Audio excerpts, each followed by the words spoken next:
Olá pessoal, sejam muito bem-vindos à nossa aula sobre os três espaços vitais e o simbolismo do porco. Uma aula da nossa trilha de formação sobre personalidade e amadurecimento. Nessa aula eu quero dar uma visão geral que é muito importante para a gente entender uma série de coisas no mundo hoje, apesar de ser uma ideia muito simples, é uma ideia que abre muito a nossa percepção, especialmente porque é comum que a gente perceba cada vez mais as pessoas, às vezes a gente se percebe assim, cada vez mais agitado, cada vez mais perdido, sem ter tanta referência. Vejo pessoas que falam em atendimentos, olha, eu percebo que eu aceitei muita migalha na minha vida, eu percebo que eu aceitei muita miséria. Como que eu faço para melhorar? Eu escuto isso em relacionamentos, olha, eu aceito qualquer coisa, eu aceitava qualquer coisa.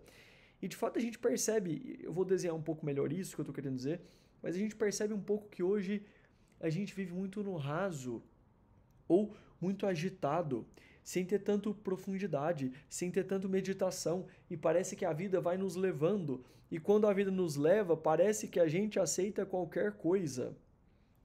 É um pouco disso que quero comentar nessa aula. Há um simbolismo dos três espaços vitais. É possível que alguns aqui, que já foram meus alunos, seja em outro curso ou é, em algum outro momento, eu costumo comentar essa ideia e quero enfatizá-la aqui. E aqueles que já conhecem, escutem de novo, porque é importante para a gente parar e pensar. E até um parêntese, caso eu comente aqui algo que você já viu, me viu explicando em algum momento, ou outra pessoa, aproveita para ouvir de novo. Sempre tem às vezes um aspecto, uma forma de explicar que aquilo nos conecta, que marca o nosso coração, que nos convida a uma mudança. Todos nós já passamos por isso, né? De ouvir algumas coisas e ouvimos de novo e falamos, nossa, eu nunca vi por esse lado. Então isso era importante ao longo do nosso caminho. Os três espaços vitais, nós temos um simbolismo muito belo de que os três espaços vitais carregam a dimensão do ser humano e do que podemos ser. O primeiro espaço vital que nós temos é o oceano, que onde vivem os peixes, muito bem desenhados aqui, como vocês perceberam, e onde reina o silêncio.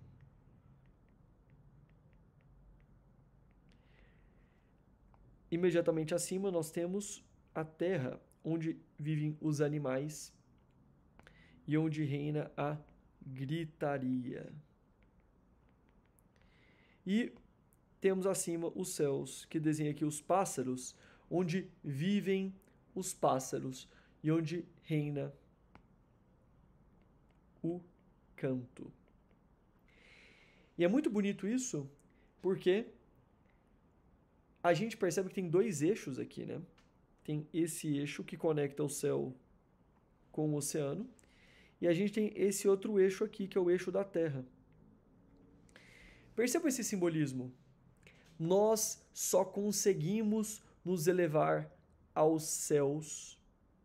Nós só conseguimos nos elevar ao canto, à contemplação do canto, se a gente tiver a disposição de irmos às profundezas da nossa alma, às profundezas do silêncio. Esses dois eixos estão totalmente conectados. O canto, vou colocar em azul, o canto e o silêncio estão totalmente conectados. Mas cada vez mais nós perdemos a disposição ao silêncio, porque a gente está toda hora rápido, a gente perdeu o direito ao tédio. No mundo atual, ó, no século XXI, tédio não existe mais.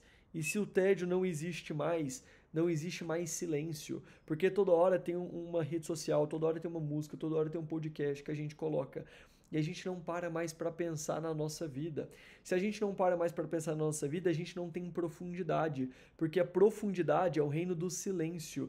E a elevação é o reino do canto. O que sobra na nossa vida? O que sobra na nossa vida é o reino da terra, que é o reino da gritaria, que é o reino meramente animal. A gente passa por uma animalização que nos leva a um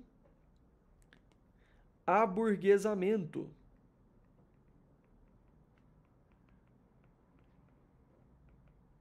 E a nossa vida fica assim. cada vez mais parecida com a vida de um animal. As pessoas hoje em dia, elas perderam, e a gente vai abordar isso aqui ao longo da trilha, a capacidade de pensar em fazer as coisas porque é bom, porque é verdadeiro, porque é belo, pelo heroísmo, pelo sacrifício. A gente está hoje em dia meramente no reino dos sentimentos, no reino da gritaria, no reino da ação e reação, da reatividade. Não é assim?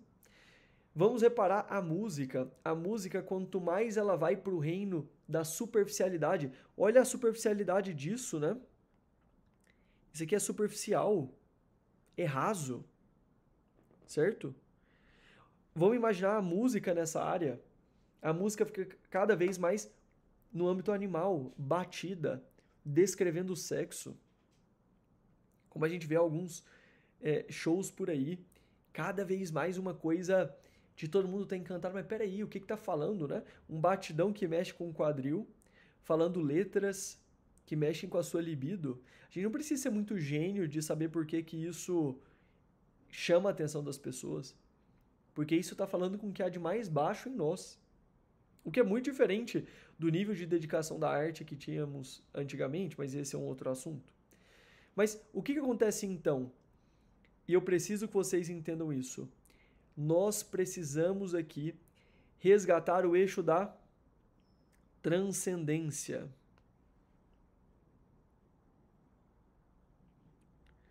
Vou puxar isso aqui para cima. Peraí.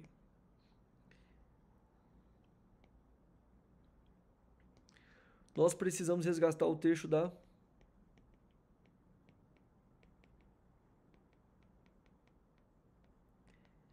Esse aqui seria o eixo da imanência, daquilo que está aqui só.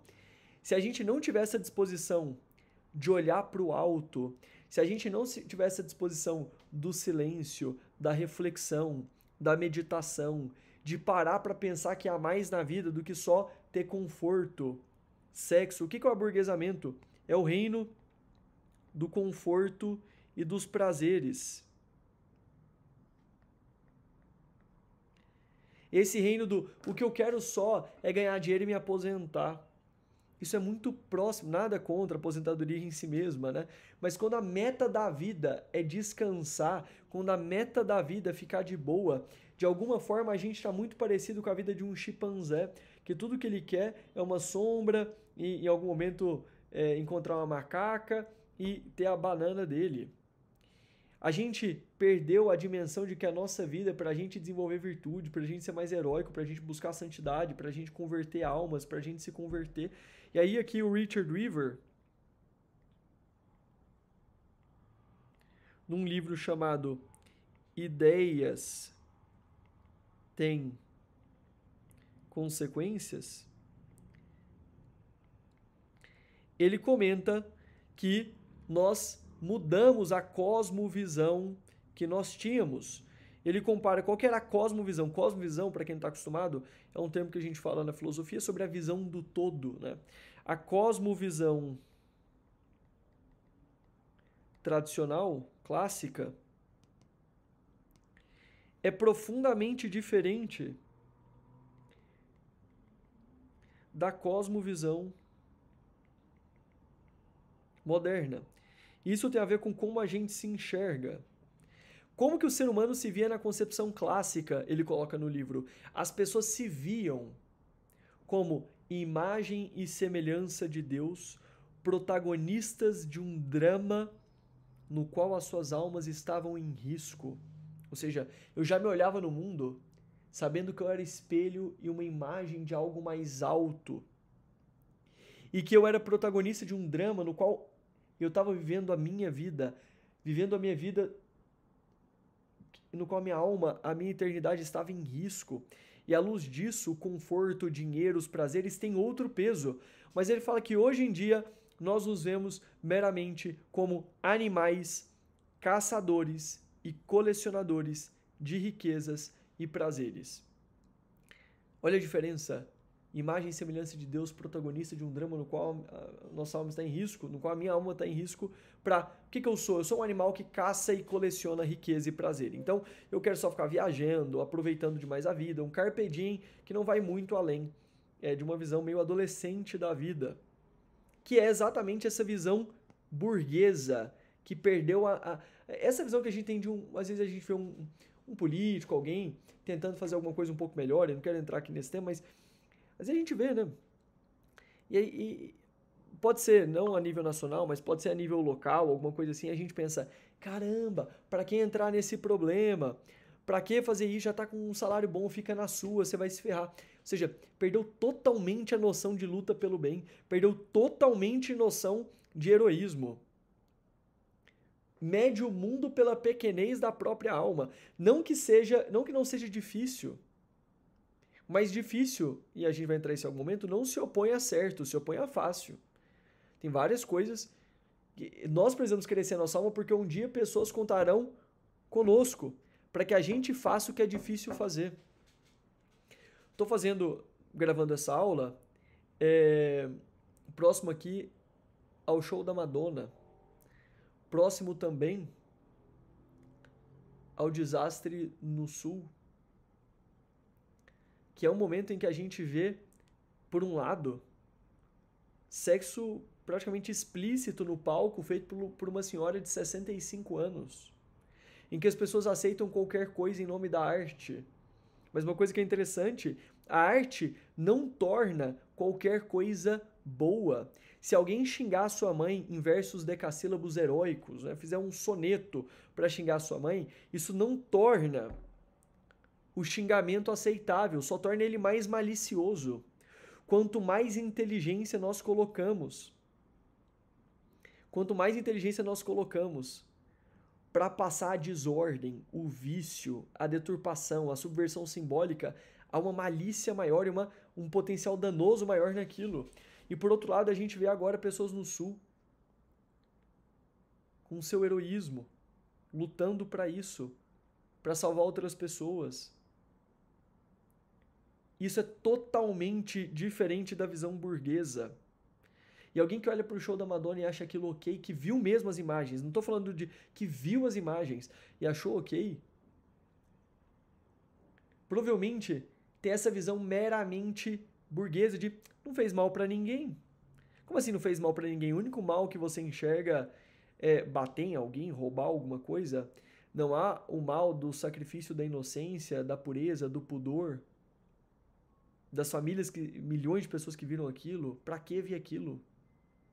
Esse é um outro assunto, mas algo relevante para a gente pensar desde já. E entramos aqui no simbolismo do porco. Vou colocar o porco. O que é interessante aqui no simbolismo do porco? É que o porco...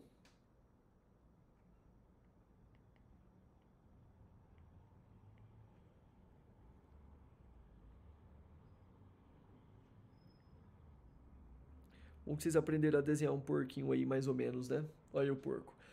Qual que é o símbolo do porco? O porco, no Antigo Testamento, na tradição judaica, ele é visto como um animal maldito. E, na medida que a gente perde o eixo da transcendência, nós nos parecemos com porcos. O que isso quer dizer? Nós rolamos na lama e não nos importamos. Os porcos comem qualquer coisa, vocês já viram isso? Cenas, às vezes, da porca lá comendo os filhotinhos, como se fosse um negócio... O porco, filmes que desovam pessoas que comem o porco comendo excremento. O porco aceita qualquer coisa. No momento da nossa vida que a gente está aceitando qualquer coisa, a gente está parecendo com um porco. E por que a gente está parecendo com um porco? Gravem essa ideia na cabeça, na alma de vocês, no coração de vocês. Porcos não olham para o céu. Esse é um simbolismo magnífico, em que nós vemos que Deus faz tudo com um nível de inteligência e de beleza e de símbolo que abre a percepção para algo mais elevado. Os porcos, pela estrutura anatômica do pescoço, eles não conseguem olhar para o céu. E ele é um animal maldito no Antigo Testamento por todo este símbolo. Ele não olha para o céu. Ele é um animal que aceita qualquer coisa. E nós nos tornamos um porco ou uma porca na medida que a gente não olha para o céu. Na medida que a gente não olha para dentro. Algo muito próximo de olhar para o céu e olhar para dentro também. Porque a profundidade, a elevação, o silêncio e o canto estão juntos. E eu queria que vocês meditassem, e eu digo isso não como alguém que não é porco, mas como alguém que está nessa luta para deixar de ser isso. Porque o ser humano, uma vez vi essa definição do ser humano como do árabe, vem de ismã, como aquele que esquece. E esquece do que? Só daquilo que é fundamental. É muito fácil a gente se impactar agora e depois esquecer.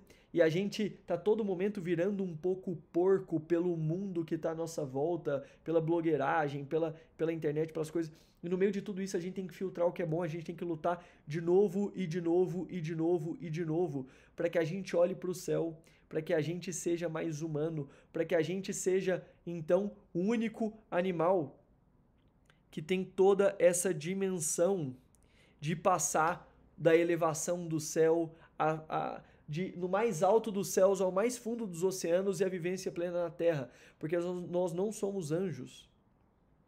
Nós somos essa conexão impressionante, essa síntese do cosmos, essa síntese do material com o espiritual. Certo? Algo importante e que vale falar aqui de forma ao final, o símbolo do deserto, ele é um símbolo de encontro com Deus, porque o deserto, ele envolve esse afastamento do mundo, afastamento do barulho, da gritaria, do dinheiro, da fama, do prazer carnal, porque lá eu tô sozinho. Então eu tenho que estar disposto a não porque o mundo seja mal, porque o mundo saiu das mãos de Deus, ele criou e viu que era bom, mas porque no meio de tanta dispersão desse mundo, dessa gritaria, fama, prazer, dinheiro, mulher, etc., né? Tudo isso, o homem, né, para as mulheres, o prazer carnal, sexual, tudo isso é no reino da terra. E a gente tem que se afastar disso para que a gente consiga se conectar com aquilo que é mais elevado, para que a gente abra o olhar para a transcendência, para que a gente abra o olhar para o céu. Certo? Essa é uma cosmovisão, esse é um mapa que eu quero que a gente tenha essa disposição de coração a trilhar o nosso caminho, dispostos a dedicar tempo e a olhar para um lugar que talvez esteja um pouco de lado. Certo? E até para aqueles que olham, sempre dá para a gente fazer isso de uma forma melhor. Tá bom? Um grande abraço a todos e nos vemos na próxima aula.